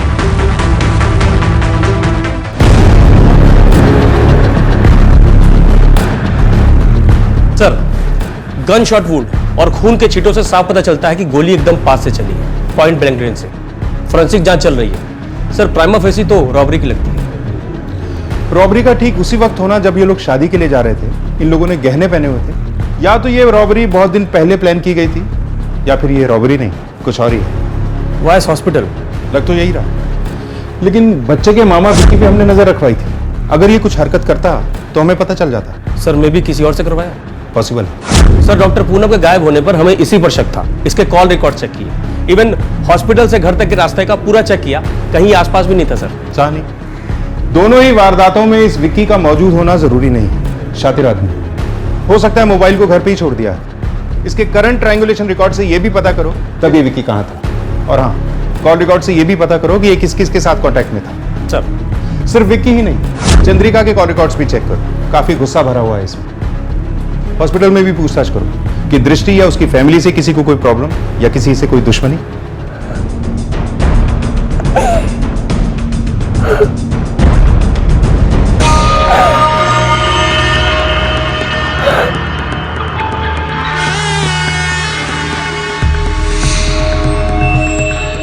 सर एक बात अजीब नहीं लगती? दृष्टि के माँ बाप का मर्डर हुआ, उसके बाद से ही दृष्टि गायब है। हो सकता है ये सब कुछ उसी का किया जा रहा हो। उसे डर होगा कि बच्चे की मौत से जुड़ी बात कहीं सामने ना आ जाए। हो सकता है उसी की लापरवाही से बच्चा मरा हो और इसी डर से वो पैसे और गहने लेके भाग गई। लेकिन वो अपने ही माँ बाप का मर्डर क्यों करेगी? अनलेस की फैमिली में कोई प्रॉब्लम। तानी, इनकी फैमिली से पूछताछ करो। ये चारों केस बहुत ही अजीब है। फिर डॉक्टर पूनम का गायब होना, फिर दृष्टि के माँ बाप का मर्डर और दृष्टि का गायब होना। सानी, इन चारों केसेस के आपस में जुड़े हुए होने की गुंजाइश है। क्यों किया तूने ऐसा मेरे साथ? तूने मारा मेरे माँ बाप को। क्यों किया?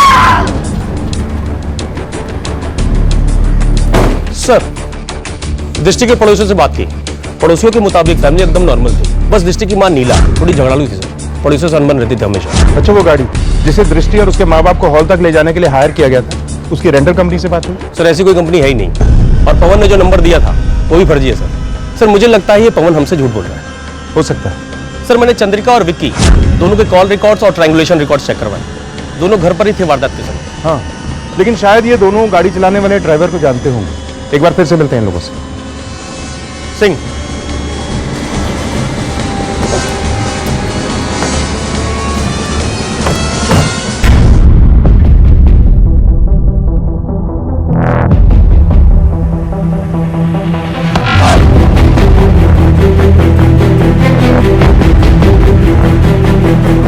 ये क्या चल रहा है? अभी तक तुमने अपने मैं आदि का अंतिम संस्कार तब तक नहीं करूंगी जब तक आप लोग उस डॉक्टर पूनम को पकड़ेंगे नहीं, जेल के अंदर नहीं डालेंगे, सजा नहीं देंगे।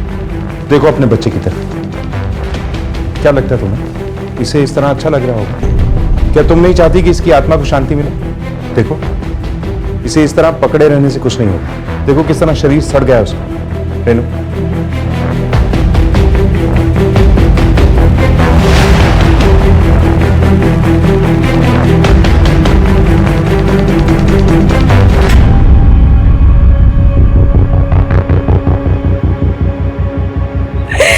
मेरी ही गलती। तुम्हारी वजह से? हाँ, हमेशा उसको कोसा करती थी। उसके बाप के मरने के बाद उसकी देखभाल करना बहुत मुश्किल हो गया था मेरे लिए। सोचती थी वो भी अपने बाप की तरह मर जाए। मुझे क्या पता था कि ये सच हो जाएगा और मेरा आदि मुझे छोड़ के चला गया।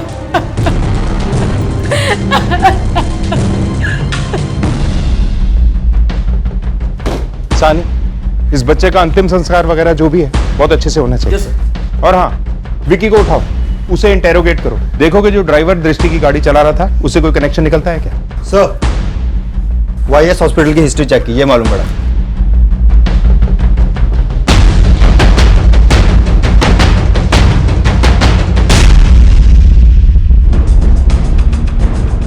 तुम्हारे पति का इलाज भी वायस हॉस्पिटल में चल रहा था ना, पिछले साल मार्च महीने में। मुझे पता चला था कि वायस वाले गरीबों का कम खर्च में इलाज करवाते हैं, इसलिए उन्हें ले गई थी वहाँ। और मुझे क्या पता था कि वो मार ही डालेंगे। लेकिन रिपोर्ट में तो ये लिखा था कि तुम्हारे पति के सारे ऑर्गन फेल हो गए थे, लीवर, गुर्दा, दिल। नहीं साहब, ये सब उन्हीं की वजह से हुआ है। हम तो सिर्फ एक लीवर के इलाज के लिए गए थे, ऐसे कैसे सारे अंग खराब हो गए। डॉक्टर कौन था? डॉक्टर पूनम। और नर्स? बताइए क्या हुआ था? मार डाला साहब मेरी बेटी को।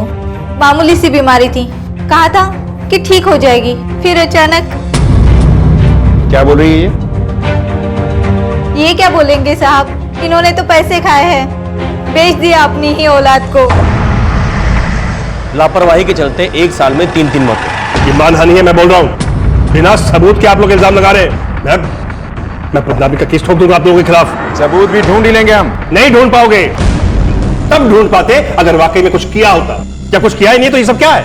यहाँ इतने दिनों से मेरी बीवी लापता है और उसे ढूंढने की बजाय आप हम पर इल्जाम लगा रहे हैं। हमें तो लगता है कि आपको मालूम है कि पूनम कहां पर है। इतनी गलतियों के बाद तुम लोगों को लगा कि शायद इस बार वो पकड़ी जाएगी, इसीलिए उसे कहीं छुपा दिया। क्या प्रॉब्लम क्या है? इलाज करने के लायक तो थी ना वो, सारे सर्टिफिकेट वगैरह तो असली थे ना उसके।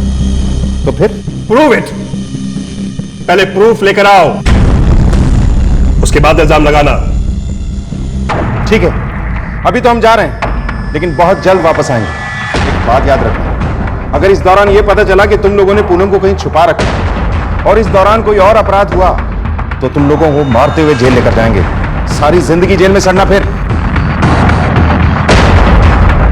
डॉक्टर, पुलिस, शिक्षक, ये वो पेशे हैं जिन पर आम नागरिक आंखें बंद करके भरोसा करते हैं, और जब इनमें से कोई भरोसा तोड़ दे तो उसके परिणाम भयानक होते हैं।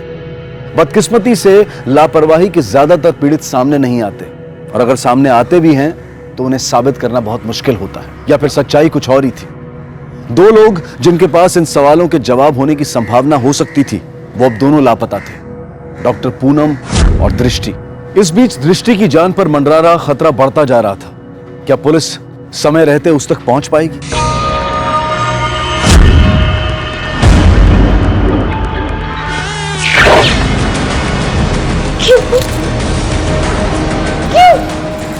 हम बार बार इन सभी वारदातों में कनेक्शन ढूंढने की कोशिश कर रहे हैं। ऐसा भी तो हो सकता है कि इन सभी वारदातों का आपस में कोई कनेक्शन हो ही नहीं। दृष्टि के कजन पवन से यह पता करो कि इस ड्राइवर और उस कार रेंटल कंपनी का कांटेक्ट इसे कहां से मिला था।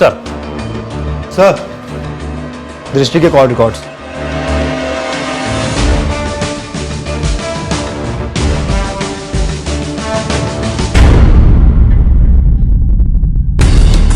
हमें कानून सिखाने की कोशिश मत करो, ये कानून हम रोज ही लागू करते हैं। जितना पूछ रहा हूं उसका जवाब दो।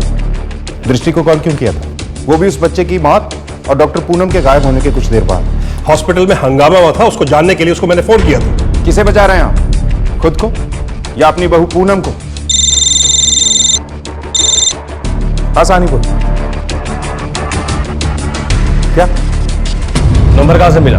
सर, वो डायल 24/7, वो आप सर्विस है ना? मैसेज तो होगा, वो ऑटोमेटेड मैसेज आता है ना कॉल के बाद।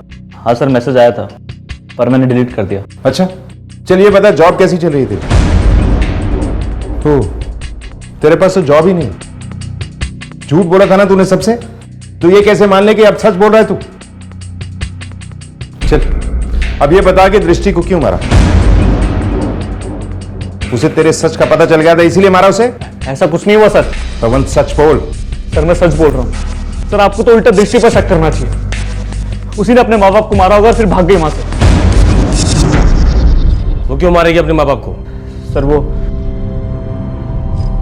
शादी नहीं करना चाहती थी, डॉक्टर बनना चाहती थी। शादी करने के बाद उसका काम, उसकी पढ़ाई सब छूट जाता।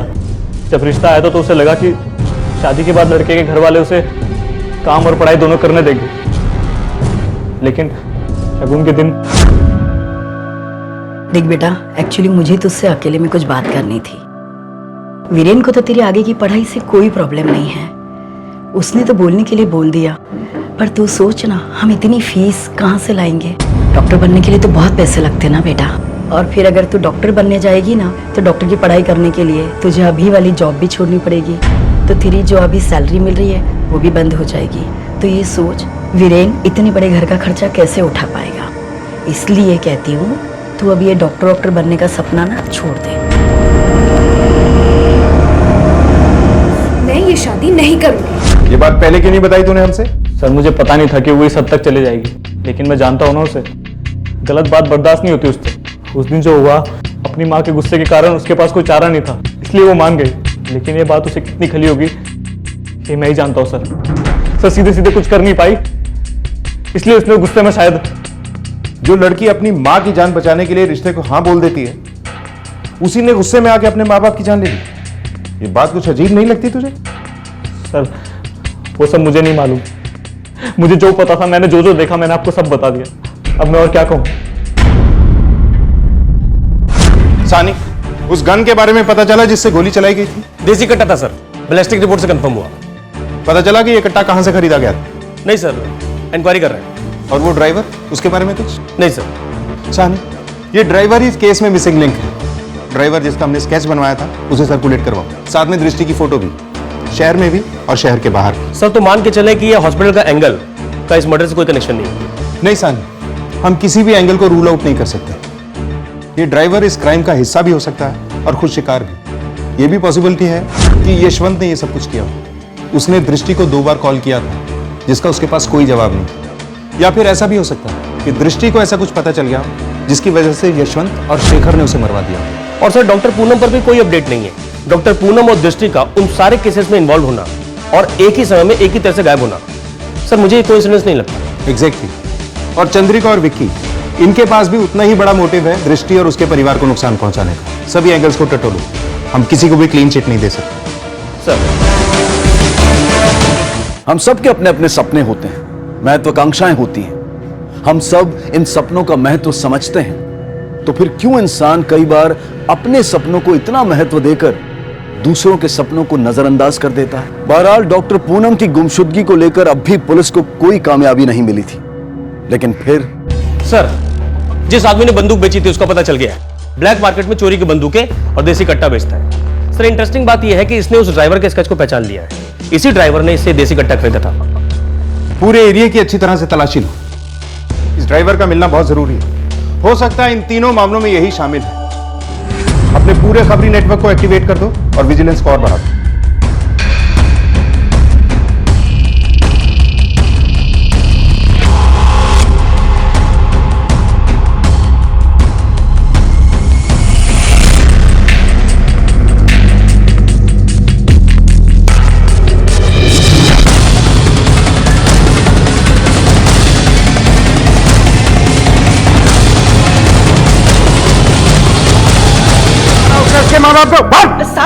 सर कौन दृष्टि? हम जानते हैं कि तेरा पहले भी क्रिमिनल रिकॉर्ड रहा है। पिछली बार तो जल्दी छूट गया था, इस बार अंदर गया तो लंबा हो जाएगा, समझा? और क्यों मारा उन लोगों को? हाँ साहब, मैंने ही मारा उनको, लेकिन ये मैंने अकेले ने नहीं किया, ये सब मुझसे किसी और ने करवाया साहब। सच कहता। ये बात हम भी जानते हैं, लेकिन ये जानना चाहते हैं कि वो कौन है। दृष्टि, विक्की, आप?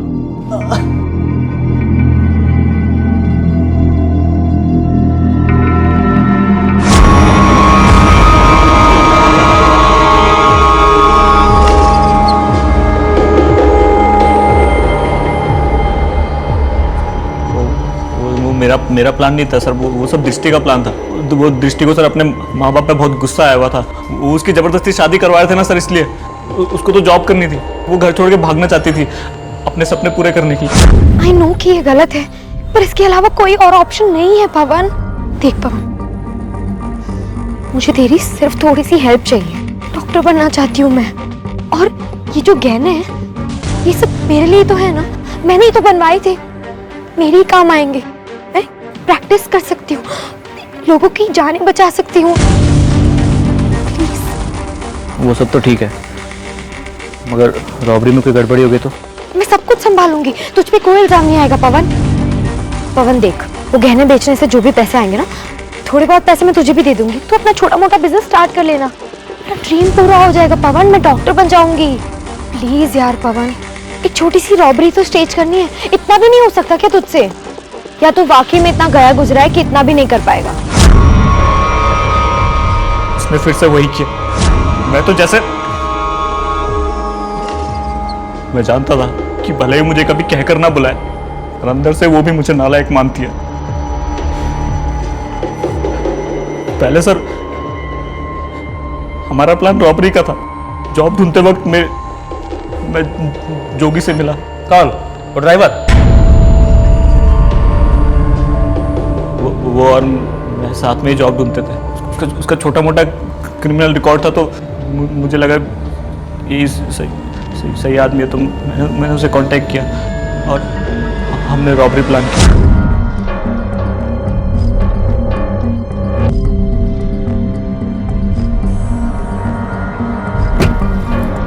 पवन ये देख, ठीक है क्या? पवन हर बार की तरह इस काम को भी मत बिगाड़। अरे पवन जल्दी चलो, देर हो रही है। आता हूँ जी, आप लोग निकलिए, मैं सबको भेज के पहुंचता हूँ। हाँ ठीक है, जल्दी आना। जल्दी। उसकी बातों पे मुझे उतना गुस्सा आया कि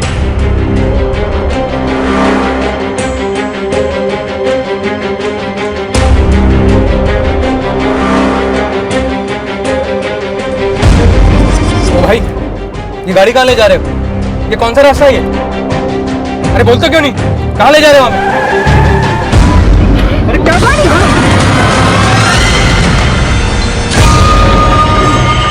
कुछ जब जोगी, अब इसके साथ क्या करने का इरादा? इसे भी पहुंचाऊंगा इसके माँ बाप के पास, और पहले तड़पा अनुजी भर के। बचपन से इसके चलते जो ताने जो गालियां पड़ी हैं, सबका बदला लेना। मैं तो मानो घर में पड़ा हुआ कचरा था। मेरी अपनी माँ उससे ज्यादा उससे प्यार करती थी। मैं जो भी करता, जितनी भी कोशिश करता, मेरी माँ के लिए हमेशा कम था। जीती जी तो सब पर दृष्टि का जादू सवार था, लेकिन मरने के बाद दृष्टि कहाँ है?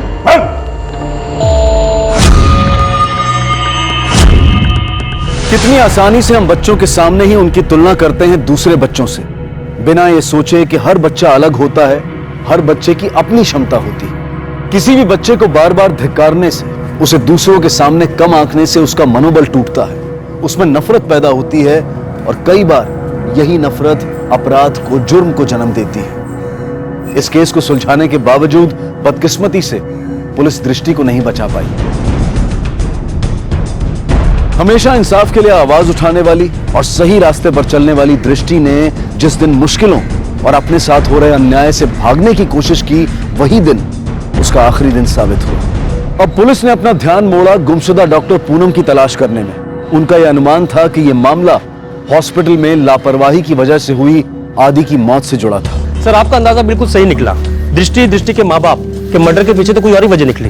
हॉस्पिटल का इससे कोई कनेक्शन नहीं है। एक केस तो सुलझा, काश हम दृष्टि को बचा पाते सर। और हॉस्पिटल पर जो लापरवाही के इल्जाम लग रहे हैं, उसके खिलाफ हमारे पास कोई सबूत नहीं, और ना ही डॉक्टर पूनम पे कोई अपडेट। लेकिन एक बात है कि सच धीरे धीरे सामने आ रहा है। दृष्टि ने पवन को बताया कि डॉक्टर यशवंत उसे धमका रहा है कि वो अपना मुंह बंद रखे, लेकिन प्रॉब्लम यह है कि दृष्टि खुद ही जिंदा नहीं। मुझे ऐसा लगता है कि हमने इस केस की जांच में कुछ ना कुछ मिस जरूर कर दिया है। हमें एक बार फिर से जांच करनी चाहिए। सर बच्चे की डिटेल्ड पोस्टमार्टम रिपोर्ट आ चुकी है, आपके डेस्क पर रखिए। चलो। सर रिपोर्ट के मुताबिक अदी का डायग्नोज ही गलत हुआ था। उसका इलाज स्टमक इन्फेक्शन का चल रहा था, जबकि प्रॉब्लम कैंसरस ग्रोथ की थी। अदी के दिल के पीछे एक ट्यूमर जैसी चीज बढ़ रही थी जो कैंसरस थी, और वो इतनी बढ़ गई कि उसका दिल उसका दबाव नहीं झेल पाया, और नतीजा हार्ट फेलियर। मतलब हॉस्पिटल का अंदाजा शुरू से ही गलत था। डॉक्टर पूनम आदि की बीमारी को डायग्नोज कर ही नहीं पाए। डॉक्टर पूनम नहीं सर। तो कौन? मुझे मेरे वकील से बात करनी है। बात करा मेरे उससे। लॉ की जरूरत तो पड़ेगी तुम दोनों बाप बेटे को। आखिर जाली डिग्री के सहारे प्रैक्टिस कर रहे थे, और सर हम लोग शक उस डॉक्टर पूनम पर कर रहे थे। ये सब आप क्या कह रहे हैं? सही तो कह रहे हैं हम। अब तो सारे सबूत हैं हमारे पास। तुम्हारे सारे सर्टिफिकेट्स, मेडिकल बोर्ड के डॉक्यूमेंट्स, सबकी जांच की है हमने। सबके सब जाली। लंबे समय के लिए अंदर जाओगे तुम लोग, लेकिन उसके पहले ये बताओ कि पूनम कहाँ है? बोलो। सब कुछ पता चल गया था उसे? किसने मार दिया उसे? नहीं सर, नहीं, पूनम ठीक है। शेखर, सर मैं बताता हूँ। सर, उस दिन पूनम ने मुझे धमकाया था। ये सब तुम्हारी गलती है। ये क्या डायग्नोस किया तुमने? तुम जानते थे उस बच्चे के चेस्ट में कैंसरस ग्रोथ थी। तुम्हारी वजह से वो बच्चा मरा है। वो नहीं, बहुत सारे पेशेंट तुम्हारी वजह से ही मरे हैं। Poonam please relax, relax. बस अब बहुत हो गया। अब तुम्हारे और तुम्हारे पापा की ये बातें मैं और नहीं छिपाऊंगी कि तुम दोनों जाली डिग्री लेके घूमते हो। तुम्हारी वजह से एक नहीं, बहुत सारी जाने गई हैं इस हॉस्पिटल में। मैं एक डॉक्टर हूँ, मैंने एक पेशेंट की जान बचाने की कसम खाई है। तुम्हारे लिए हिपोक्रेटिक ओथ कोई मायने नहीं रखता, लेकिन मेरे लिए रखता है। और ये बात मैं और नहीं छिपाऊंगी। पुलिस को जाके पूनम मेरी बात सुनो। तुम घर जाओ प्लीज, जस्ट गो होम। देखो हम आज नहीं कल बात करेंगे, ठीक है? और अगर तुम चाहती हो तो मैं और मेरे पापा कल से प्रैक्टिस बंद कर देंगे। फाइन। उसके बाद मैं पैनिक हो गया और पापा को कॉल किया और सब बता दिया पापा को। उन्होंने कहा कि वो सब संभाल लेंगे। बेटा, तुम ठीक तो हो ना? तुम सही हो। मुझे शेखर ने सब कुछ बता दिया है। ऐसी गलती बार बार होनी नहीं चाहिए। मैं और शेखर हम दोनों अपनी प्रैक्टिस बंद कर देंगे। I know this is not the right time, लेकिन बेटा एक हाउस कॉल आया है, पुराना पेशेंट है और मैं चाहता हूं कि तुम मेरे साथ चलो। मैं और कोई रिस्क लेना नहीं चाहता। प्लीज। ओके पापा। Okay, let's go. उसके बाद पूनम को मैं मेरे फार्म हाउस पर ले गया और उसे वहां लॉक कर दिया। सोचा कि वो समझ जाएगी, अपना जिद छोड़ देगी, लेकिन कोई फायदा नहीं हुआ। अब पूनम कहाँ है पूनम? दो मामले जो जुड़े हुए से लगने के बावजूद असलियत में बिल्कुल अलग और जुदा साबित हुए। एक तरफ अपनी महत्वाकांक्षाओं की वजह से दृष्टि को अपने प्राणों से हाथ धोना पड़ा और दूसरी तरफ यशवंत ने अपने अति महत्वाकांक्षी स्वभाव के कारण जाली डिग्री के बलबूते पर डॉक्टरी का पेशा अपनाया। इतना ही नहीं, अपने बेटे शेखर को भी इस तरह की जाली डिग्री दिलवाकर अपने ही नक्शे कदम पर चलवाया और नतीजा, इनकी लापरवाही की वजह से कई मरीजों की जान गई। पुलिस आखिरकार डॉक्टर पूनम को बचाने में सफल रही और साथ ही पुलिस चंद्रिका को भी इंसाफ दिला पाई। हर इंसान को जीवन के किसी न किसी मोड़ पर एक डॉक्टर की जरूरत पड़ती है। यह बेहद जरूरी है कि गंभीर मामलों में एक सेकंड ओपिनियन, किसी दूसरे डॉक्टर की भी राय ली जाए, और सिर्फ मेडिकल रीजंस की वजह से नहीं, बल्कि इसलिए भी कि आखिर डॉक्टर भी एक इंसान है और इंसान से गलतियां हो सकती हैं। लेकिन जीवन और मृत्यु के मामलों में एक छोटी सी गलती भी महंगी साबित हो सकती है। इन बातों से अवगत रहें, सतर्क रहें। इसी विचार के साथ अब मैं अनूप सोनी आपसे विदा लेता हूं। फिर मुलाकात होगी अगले एपिसोड में एक और चौंका देने वाले केस के साथ। तब तक अपना और अपने परिवार का ख्याल रखें और देखते रहें क्राइम पेट्रोल डायल 100। सबक एक को, सीख हम सबको। जय हिंद। इस तरह के और भी एपिसोड देखने के लिए हमारे चैनल को सब्सक्राइब करें और बेल आइकन दबाना ना भूलें।